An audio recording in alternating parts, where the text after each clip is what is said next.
welcome you back to another episode of Third Phase of the Moon Radio. I'm your host, Dr. J, and we have an incredible show for you today. We have filmmaker and host of Buzzsaw, Sean Stone. Mr. Stone, how are you today? I'm good. How are you? Excellent. You know, real quick, I'm going to bring in the founder of Third Phase of the Moon, Blake Cousins, to take honors of the first question. Blake, how are you today? Doing pretty good, Dr. J, right here from the state of Hawaii, and welcome to the show, Sean Stone. Well, thank you.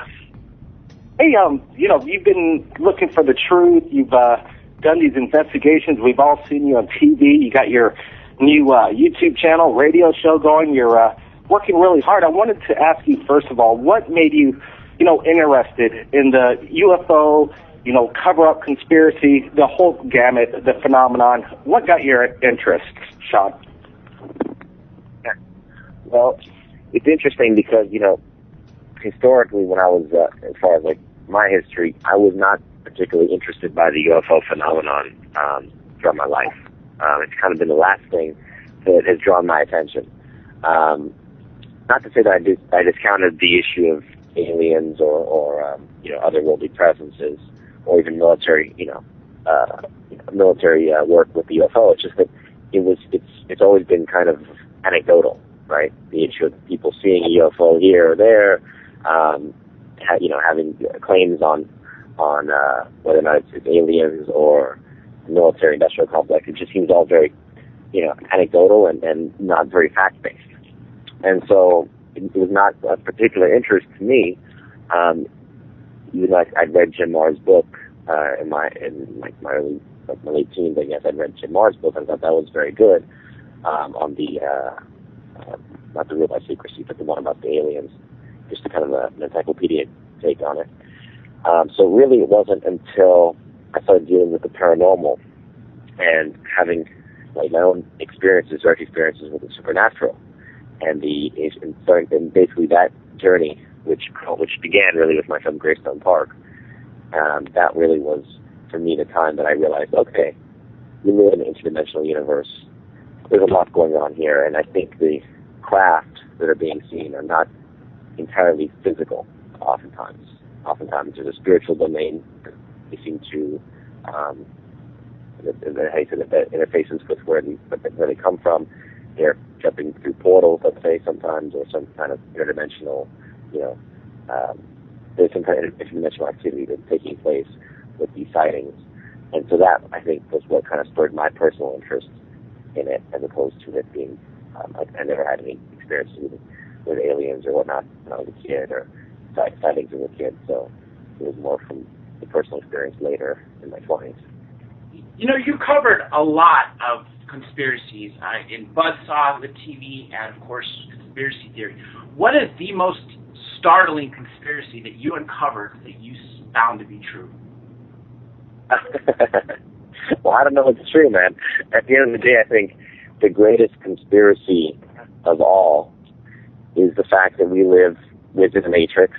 It's not exactly the way that they make it seem to be in the Matrix, although I'm really curious actually to read Sophia Stewart's original work, apparently that The Matrix is based on, The Third Eye, her book. I'd like to see her take on it. But The Matrix is not exactly reality, but it's very close to, I think, what we have, which is some kind of hologram that we inhabit, and we're not really fully in control, that they're basically beings that are not of our worlds. They are like alien, some of which could be shapeshifters or whatnot, but they've been ruling us behind the scenes, but they're also able to work their way into and out of our reality. And the timelines, I think, as a whole, I think the whole issue of time travel, the matrix of control, that's really, to me, the biggest question of conspiracy. So that, politically, I think we know that there's political conspiracy. We know that there's empires, financial conspiracies, controlling the debt, controlling the currencies, like all that, totally, believable and knowable. But when it comes to the actual metaphysical question, and it's also existential, of what we're doing here, how we got here, what is the soul that's in a body, who's, and how this is really actually a religious issue of why the religion came in the first place, because the teachers always came to tell us, look, there are beings that are not of the flesh, that are not of this world, that are controlling it. And you have to wake up and take control and possession of your soul. Otherwise, they will feed upon you, destroy you, basically take your soul, steal your soul. That's really the much bigger conspiracy that I think is the most fascinating to me. What you're talking about, Sean, is basically such a mind-boggling subject matter. We really can almost comprehend, like you're saying, this matrix theory, that maybe what's going on in reality is that, like you're saying, this is all a hologram image, maybe a dream state, and basically we might have our brains in some kind of test tubes or in a laboratory at this moment in time, and all this is just basically, entertainment for us, this life. Yeah, exactly. I mean, really, what do we know about reality? It's definitely not. Oh, God.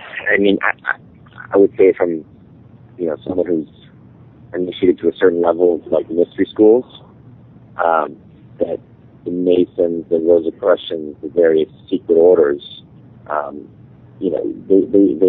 they talk about these things, but it's always done in a way that's that alludes to the reality, and it's very difficult to actually fully understand them until you, I think, reach a certain level of mastery over this game that we call life. Several of the guests that we've had have alluded to this conspiracy, or I guess you could say the creation of humans actually being a combination of hybrid ETs that were basically a test tube farm for them. And Bob Lazar, one of the original whistleblowers who spoke about his time at S4, has kind of secluded himself now. But recently he said to another filmmaker, Jeremy Corbell, that he believes that we might just be a big video game for these ETs, exactly like the Matrix you're talking about. And so obviously this thought goes back 30 plus years. When did this first enter your mind? When did this enter my mind? Yes. Oh,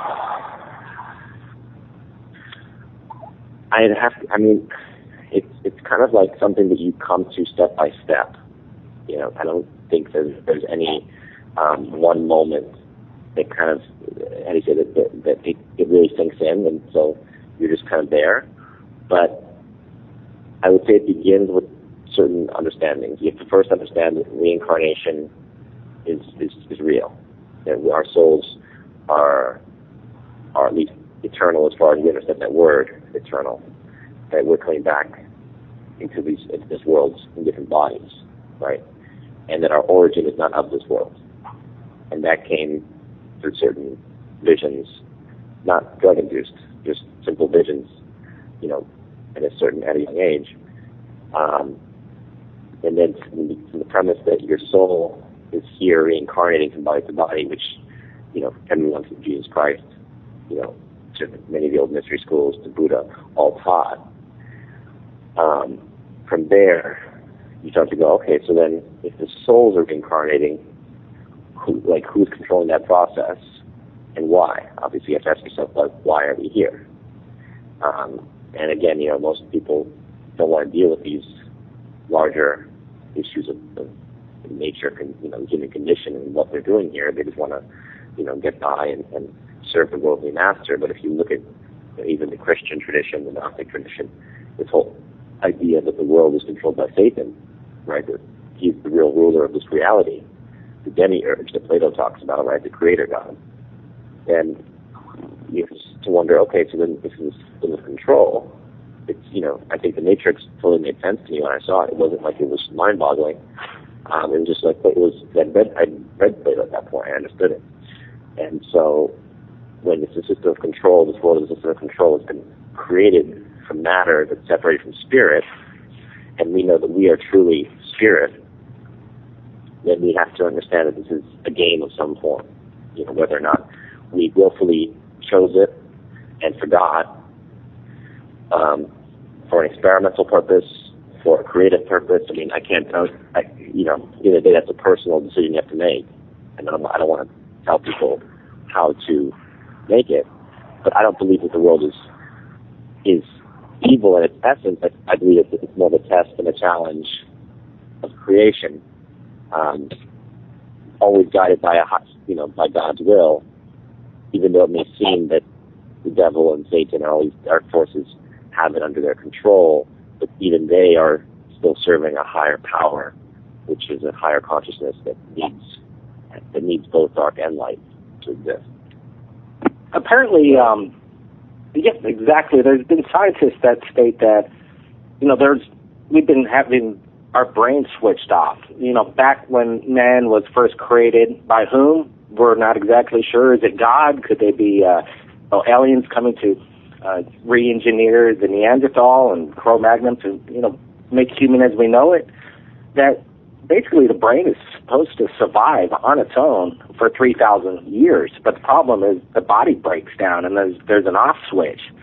And why was the brain designed to live 3,000 years? I think that's because man has still not evolved yet, when we're only reaching a mere 100, 116 years at most on the record. There's other people out there that claim there are people that have lived up to maybe 500-600-year-old people that live on this planet right now, but we're not really aware of them.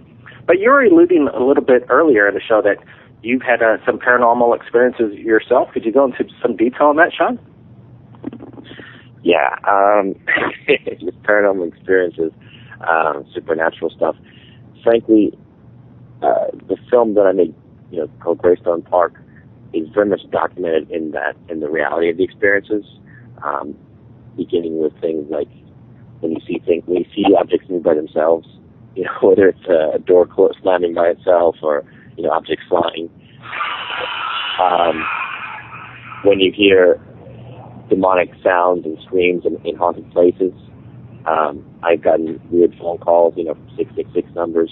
I took one of them on Alex Jones, actually. We played it for him, for his people, the video of one of these calls that we got, which sounds like a ritual, like literally just one of these bizarre demonic sounding calls. It sounds like a ritual being performed on the other end. But again, we're not quite sure if it's NSA fucking with you or if it's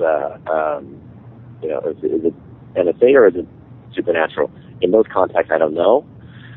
But I do know that I've seen people get possessed, physically, like something possessed them, something possessed their spirit.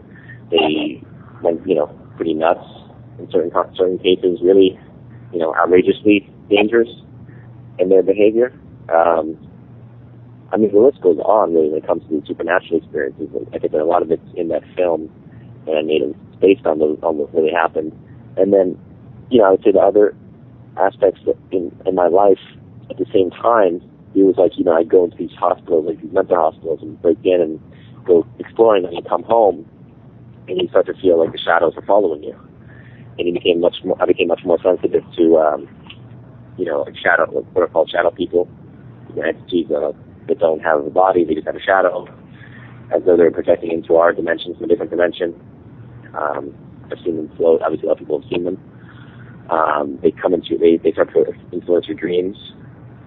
Became much more aware of astral travel and projection.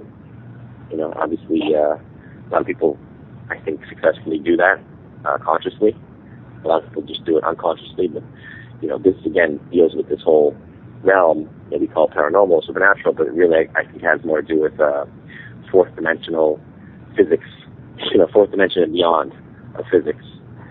When there's different domains that are influencing our 3D domain, and yet we just don't understand it. So at those moments when your spirit starts to open up and connect to those other dimensions, then you start to those are the times in your life when you literally you have supernatural experiences. But that's why rituals are performed in magical ceremonies, and that's why certain phrases and words are spoken for ritual purposes, because it's all frequency and vibration, right?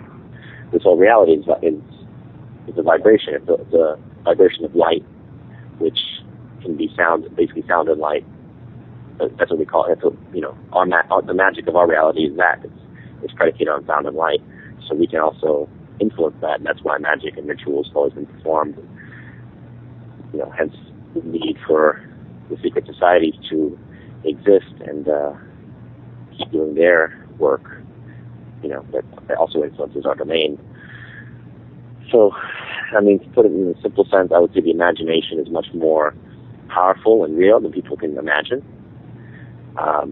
Whatever you think, whatever your consciousness projects, it has a big impact on reality, even if it doesn't seem it's having it at this very moment.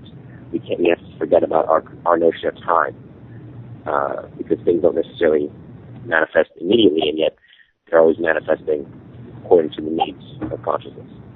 You know, a lot of people try to objectify aliens and look at it from a scientific point of view only, but it looks like from all the evidence, from all the researchers talking, it seems that there's a correlation between spirituality and science with regards to them. So if you look back in history, all these claims of fallen angels, demons, elves, trolls could be explained away as extraterrestrial or extra-dimensional beings. Even Dr. J. Allen Hynek, who was project leader of Project Blue Book, came to the resolution that yes, we're being visited, but he doesn't think they're traveling from other stars, but more so that they're jumping from other dimensions.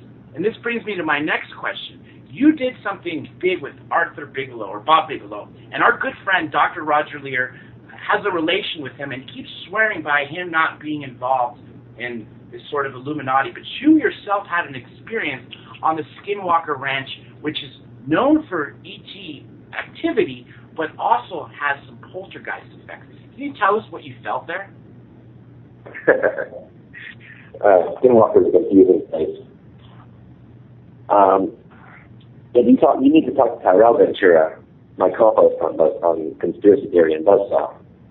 Have you guys had Tyrell on the show? Not Absolutely. Yet. Yeah, you should get Tyrell on the show because he's the one that really saw a UFO there, and he can describe it much better than I can. I would simply say this. Skinwalker is, as far as I can tell, it's completely haunted. You know, historically speaking, it's haunted. It has a long history going back to the Native Americans of whatever the Skinwalker is some kind of, alien demon thing, right? This is an old story, but when we went to check it out, we definitely felt, there was vibes there. When I hopped the fence and started to explore a little bit, I definitely got this feeling of something buzzing me or scanning me, and this electromagnetic kind of pulse in my leg that, I came back as a result. I said I'm not going to mess around in case there's any kind of weaponry here that we're not sure about. But then other people go explore it and they say they don't have any experience at all. I know that Tyrell definitely saw a UFO craft appear right above us. And, he's a very skeptical guy. Tyrell is not someone who actually believed in UFOs before he went to Skinwalker. So when he said he saw this thing, and I could tell he was visibly shaken by it, I know that, that there are things going on there. And I can say from the interview with Bigelow, you saw on the Conspiracy Theory when I interviewed Bigelow, I literally asked him, I said, what if, would you ever divulge the studies you guys have done? You have all these scientists that come to Skinwalker and they do their research, and they're obviously studying the UFO phenomenon. Would you ever divulge that to the public? And his answer being no indicates a lot about his character. I mean, I don't see why someone who's just personally interested in UFO, the science of unidentified flying objects and aliens and interdimensional existence, why would someone who's only interested from a personal point of view not want to divulge that to the public? Why would you want to hide that? Wow, I think people in charge, the people with the power, want to hide all kinds of things, including that last episode on Conspiracy Theory that never made it to the major broadcast. What was up with that, Sean? Yeah, there was an episode that was supposed to be about TSA, and honestly, it was never finished. It was not completed as far as we didn't shoot the whole episode because it was never approved by the True TV studio or the network. What do you think they wanted? What were they afraid of? If they were afraid of anything, if there was a cover-up on that? Not so much that I don't know that it was just they were afraid of anything. I think that they had really in the second season they crossed the line, as far as I understood it, with the martial law episode. And once they had done the martial law episode that confronted some politicians in Washington with this whole, issue of whether or not they had concentration camps in America, right, the FEMA camps, that really got some backlash from Washington to True TV. So by the third season, their whole emphasis was on the, not supernatural, but you'd call it like, really far out there, like the far out there conspiracies, the ones dealing with science that can't be proven yet, time travel and reptilians and skinwalker, right? Those are not necessarily as threatening to the immediate political structure. And so when we want to do TSA, because TSA is clearly, it's basically, TSA is like most of the military intelligence complex. It's a way for private contractors to make a lot of money off of taxpayers' expense, right? And that's what the TSA was doing with, for example, these stupid new scanners they have that they can, x-ray your whole body, right? And they put them in these airports costing billions of dollars, that we're paying for. And we were looking, for example, at the relationship of one of Dick Cheney's buddies, who's grown the company and is making all this profit, from selling these scanners. That's the kind of political shenanigans that affects money. And when it comes to that, then True TV, I think, freaked out because it's a network and they don't want to offend certain people in Washington. So I think that was the problem with the TSA episode. When you hopped on to conspiracy theory, I know we only got a couple minutes till the first break, so if this carries over till after, did you realize that you're putting yourself on the radar of those in charge? If, for instance, more wiretaps or them paying closer attention to you now versus before? Yeah, he's got like Darth Vader breathing down his neck after he did that, the TSA in the machine. Go ahead. Darth Vader? I mean, I think if I was on the radar from the moment that I was born, I mean, maybe at the moment, but like, let's say from my childhood, when I'm obviously my father's son, and, my father's doing movies like JFK, I think that at that point, I was already on their radar. I think that really the government, the shadow government we're talking about, like, the powers that are eternal, not just the ones that get you elected every 4 years or 2 years. They were, obviously aware. I'm sure that, they were aware of it because they, it's part of all these projects, Mind Control, Monarch, MK Ultra, they Project Talent. I mean, they obviously are always looking at children, and that's why the whole university system is structured the way it is, where there's only a few Ivy League schools, right? And it's like you're trying to basically select people from the point of high school forward when they go to private boarding schools or, get their private education. It's like you're already weeding them down and making sure you find the talent. And if they go to public schools, you can IQ tests or SAT scores to find who are the most intelligent, the most apt, and basically the potential, leaders, revolutionaries, you name it. You're already analyzing these kids and assessing them from an early age. So if I wasn't on their radar from the point that I was a kid because of my father's track record, then I don't see how conspiracy theory was going to make me any more on their radar, especially having just gone to Iran a couple months before. Saying, that I have no problem with being any government. So. That is absolutely something we want to hear about your Iran trip when we come back. Everybody stay tuned. Third Phase of Moon Radio will be right back. By popular demand, we are pleased to announce the Third Phase of Moon album is finally featured on iTunes. With all your favorite songs and themes you hear on the top UFO channel on YouTube, Third Phase of Moon. Out of This World soundtracks composed by master artist Paul Barrett. With 12 remastered and extended cuts to enjoy. Download them now, exclusive on iTunes. Click the link in the description below. Now listen for yourself, heard by millions around the world, Paul Barrett's album, Third Phase of Moon.